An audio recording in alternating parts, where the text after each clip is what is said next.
Yo, what's good people, it's JayCactus, and in today's video I'm going to be going through drops and transitions, or at least how I approach them. I'll also be giving this beat away in another free pack that I'm dropping, so you're going to get the loops, the stems, the midis. You'll even get midis for 808s and hi-hats. It's a pack that I'm dropping with dicks and beats, so keep a lookout for that. And if you missed the free drum kit that I put out, I've put a link to it in the description so you can grab that now. Now I won't waste much time with this one, I'll jump straight into it. Alright, so I'll quickly show you this beat that I've started. Haven't finished it yet, I still need to arrange it properly and do a few different patterns. I've only done one pattern so far, but this pattern is going to be available in the free MIDI kit that I'm putting out. So I'll just show you what it sounds like so far.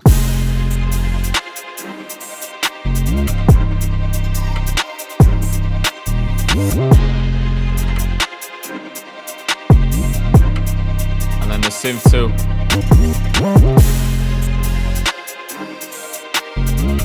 Sounded sick.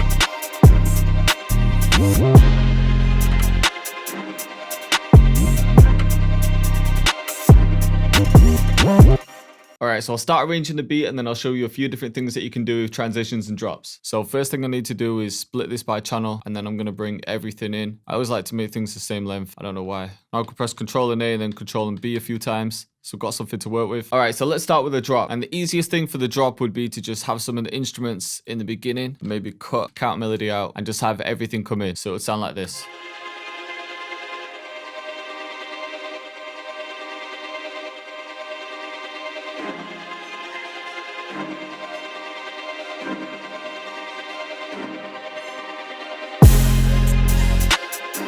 Sounds hard already. But to spice it up, we could add some effects, rises and crashes. So I'll show you quick. So I can bring in a crash here, and then I'm actually going to duplicate it, so double it, and then press make unique, and I'm going to reverse this one. So now the crash is going to reverse into itself, and you just want to line them up perfect. So let's see what this sounds like.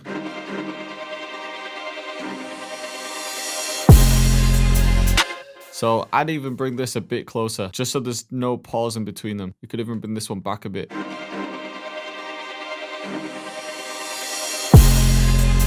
Sounding better. But it can definitely get better than this. So I'm going to start by bringing in impact as well, and I'll just line that up. So now we've got the crash and the impact happening at the same time.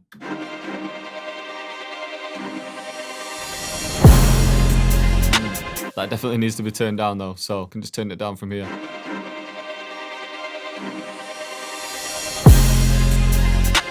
Sounds sick.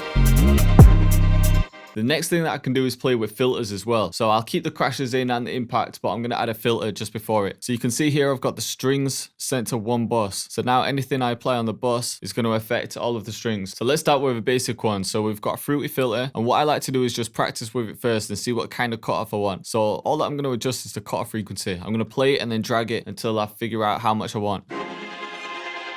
So I want something like this.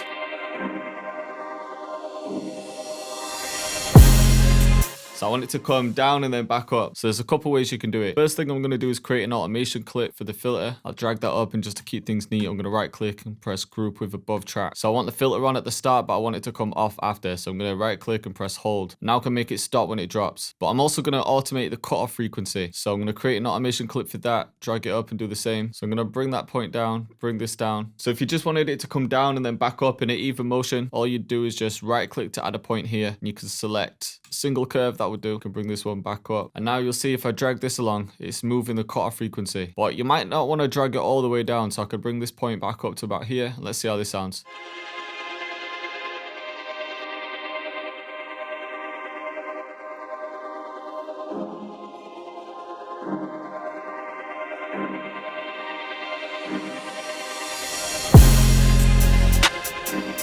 Sounded sick. I want to take this synth out because I'm going to save that for the second part of the hook. But if you've got a MIDI controller, like a keyboard or a drum pad with some dials on it, then you can actually connect them to it. So I'll just get rid of this one, and I'm going to create a new pattern. Just name it automation. I'm going to put that in here, and then I'll record automation into it. So I'm going to right click here and select link to controller. Now I'm just going to move one of these.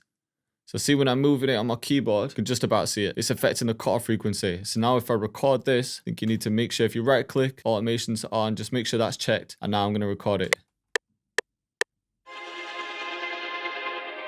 See, when I'm moving this, it's actually recording the movements. I'm going to bring it back up now.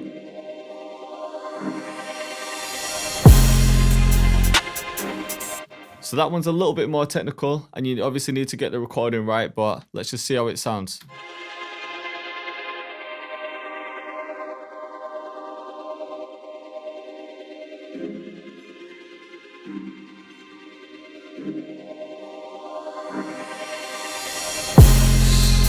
I think I might actually prefer that one. If you got the new drum kit, you could just drag in one of the transitions.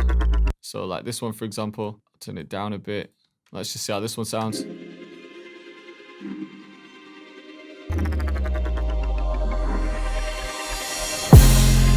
See, that works as well, but I think I'll leave that out just for this beat. Now I'm thinking I'll try a different filter. So instead of just Fruity filter, let's try a Fruity Love filter. All right, so I'm going to automate this. I'm just leaving it on the standard setting. I like the sound of the standard setting. I'm going to bring this down and just have it on just before the drop and then come back off. So let's see how this sounds.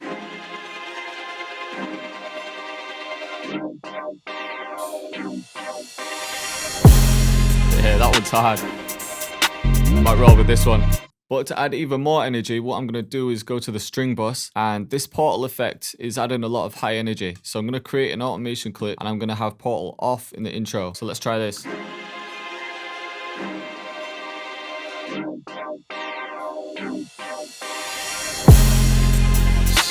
Jeez. All right, now I'm thinking let's add gross beat as well. Add a tape stop effect. I'm just going to use gross beat because it's a stop plugin. So you could grab a setting like this and I could get rid of these points. Just right click and then select delete. And then again, I'm just going to automate gross beat and it's going to come in just at the end.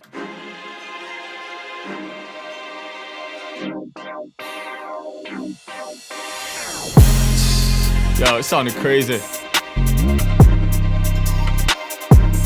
Alright, so I've quickly taken off the filters, and another way to make the beat drop is just to let the drums come in early when it's not really expected. It doesn't always sound good, but in the right beat it does. So I'm just going to try it. So for example, I can bring all of these, maybe cut it from about here, then get rid of everything. I didn't want the synth in the first bit, and I might get rid of the kicks, open hat, and the perks. Let's just see how this sounds.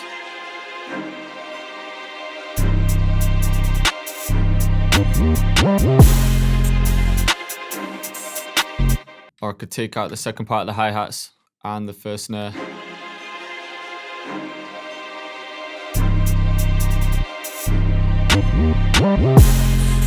It sounds kind of sick. I think I prefer it with the filters though. Alright, so another way you can make the beat drop is by actually delaying the drop. So I'll show you what I mean. So instead of having everything coming here, so I'll leave the first crash there, which is acting like a riser. I'm going to get rid of these strings and basically delaying the drop. So I'm going to cut everything out and then let's see what this sounds like.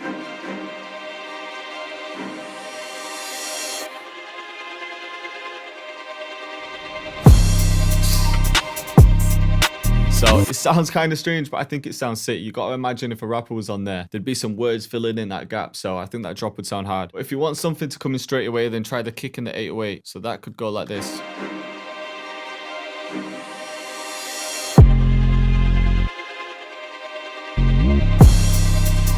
That sounds hard as well. And just to add more energy and excitement to the drop, what I'm actually going to do is make this one unique. I'm going to bring it down an octave. Same with this one. I'll make that unique, bring everything down an octave. So now because it's starting low and then in the hook it's coming back up, that's going to create energy. So you don't always have to focus on effects and rises and things. Even just bringing things up and down an octave can change everything.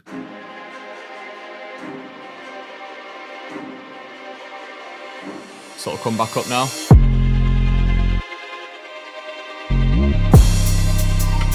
Sounds sick. Alright, so I've gone through all the things that I personally do for drops. That's just a few examples. You can get creative with it. You can blend some of the techniques that I used and come up with your own method. But I'm going to move on to transitions now. And again, with transitions, there's so many different things that you can do, but I'll talk you through some of the go-to techniques that I use. Alright, so I've labeled everything just so it's clear for you all. And the first transition that I need to focus on is between the hook and the verse. So the hook is where all the energy is. So when it comes to the verse, you want things to slow right down. You want drums to come out. If you've got a counter melody in the hook, then I'd usually take that out. So instantly I'm going to take these strings out and then have a look at some drums that I could take out. I'm going to take the synth out too, these vocal hits, and then let's see what I can do. Take this perk out, or the open hat, sorry. Cut out some hi-hats and some snares. Oh, let's try to take everything out apart from that one perk.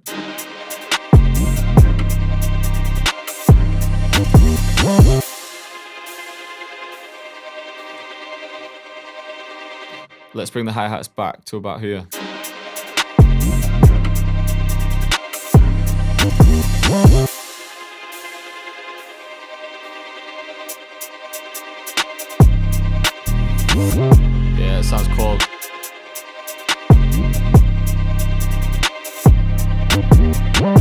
And then just to make the transition even more noticeable, I'm going to make these strings unique and bring them down an octave again.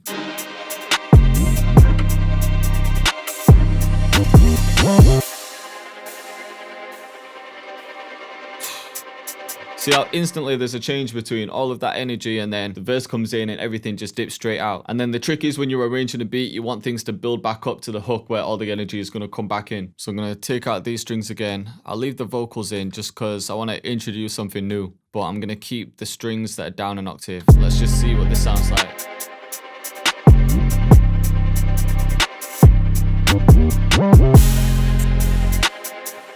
So now the perks and the open hats are coming. So you can feel things building back up. I'm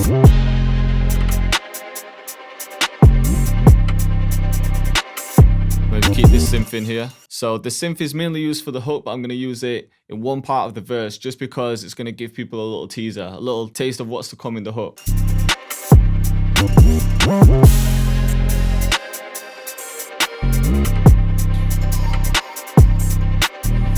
So the main transitions are between the intro and the hook and the verse, and then the verse and the hook. But I like to add little mini transitions within my verse. So maybe after like 8 bars, I'll do like a tiny little switch up. It could be something like a riser, a reverse crash, or it could be silence. Sometimes silence is just as important. It's just to switch things up as well, because once that same pattern's been playing, it's going to get repetitive. So one thing that I'd like to do is just cut out everything before the end of that bar and maybe leave the 808 in. So let's see how this sounds.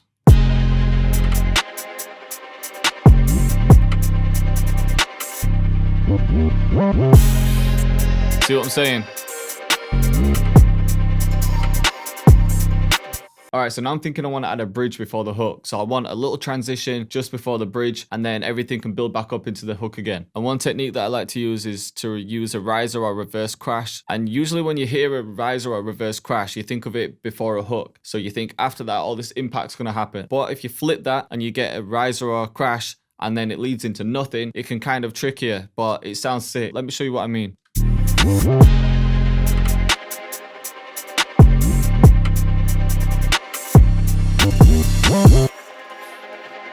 You see that? So whilst that reverse crash is rising up, you think that a drop's about to happen. But then when you flip that, it just sounds completely different. People don't expect it. And I personally think it's a good way to transition between your verse and a bridge. So right here, I'm going to bring the hi-hats back in, but just the second half. And now I can have everything coming back in for the hook. So let's just see how this plays out.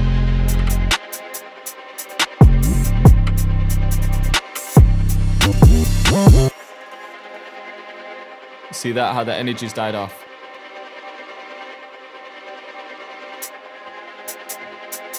Slowly comes back in.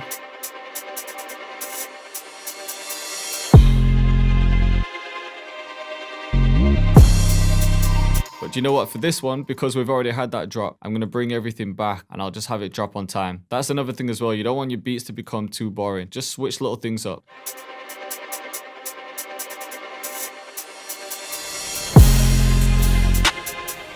Sounding cold.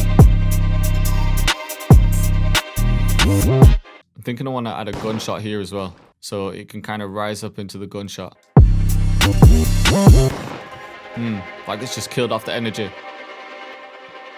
So depending on the beat that you're making, you can add effects just to show people that they've reached a new part of the song. So for this one, it was the gunshot, but in R&B tracks, for example, you always hear that twinkle sound when there's a bit of a transition going on. So try that as well. All right, so the last one that I'm going to show you is quite commonly used in drill beats. And I've actually rendered the melody into a WAV because I want to cut it off at some point and repeat it, but I didn't want the reverb to carry on. So you'll see what I mean. So in this one, what I want to do is cut out the melody here, and I'm just going to repeat this one. So I'll get rid of this second one, duplicate this. I'm going to have the hi-hats come off here, and then the kick in 808 is going to come in. So I'm going to put 2 kicks here and then do the same for the 808. It might not sound the best in this beat, but it's a technique that I use a lot of the time.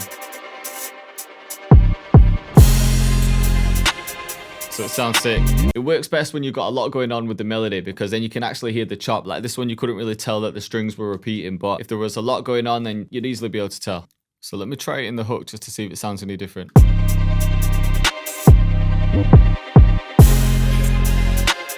So even there sounds good. So if you're going to do that, I like to do it at the end of a 4-bar, either in the verse or the hook, just wherever it fits in the beat. So I hope you liked the video and I hope you were feeling the beat. I know it's a bit different to my usual cook-up videos, but hopefully you took some gems from it. And this beat is one that I'm going to be giving away in the free MIDI pack that I'm putting out with Dixon Beats. So make sure you keep a lookout for that. And if you haven't already, please like the video, subscribe to the channel, and I'll see you next time.